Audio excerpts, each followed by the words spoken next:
અહીંયા જો આ વસ્તુ, આ પરંપરા એવી છે દોસ્તો કે આ આદિવાસી યુવાનોના શૌર્ય, હિંમત અને મહેનત, બરાબર, એમની શારીરિક ક્ષમતા એને દર્શાવવા માટેનો મેળો છે.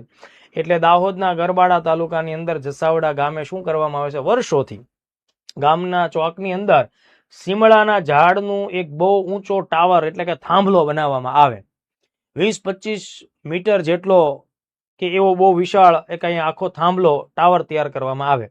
એની ઉપર ખાસ તેલ અને ઘી જેવો પદાર્થ લગાડવામાં આવે, જેથી કરીને આ થાંભલો જ્યારે ચડવા જાય વ્યક્તિઓ ત્યારે એના પગ લપસે પણ ખરા. હવે શું થાય, આ થાંભલાની આસપાસમાં, હવે પહેલા તો આ થાંભલાનો જે ઉપરનો ભાગ છે ને એમાં ગોળની પોટલી મૂકવામાં આવે, બરાબર. એ ગોળ છે આ લોકો ખાવાનો છે અને ગોળ બધાને ખવડાવવાનો પણ છે. તો એ ગોળની પોટલી આ થાંભલાના ઉપરના છેડે એટલે ટોપ ઉપર બાંધવામાં આવે. હવે યુવાનો શું કરશે, આ થાંભલામાં હરીફાઈ કરીને ચડશે, મજબૂત થાંભલો હશે.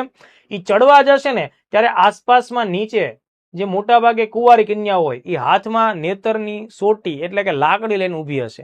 એ આ યુવાનોને છે ને ઉપર ચડવા નહીં દે. પણ જે યુવાનો ઉપર આ થાંભલા ઉપર ચડવાનો પ્રયત્ન કરશે ને એને આ લાકડી વડે ઢીબી નાખશે, બરાબર. એ લોકો આ લાકડી વડે એને એટલો માર મારશે, કેમ કહેવાય કે આવો માર તો ગધેડા જ સહન કરી શકે, બરાબર. એટલે ગોળની પોટલી લેવાની છે, ગોળની થેલી પકડવાની છે ભાઈ, અને ગધેડા જેવો માર ખાવાનો છે.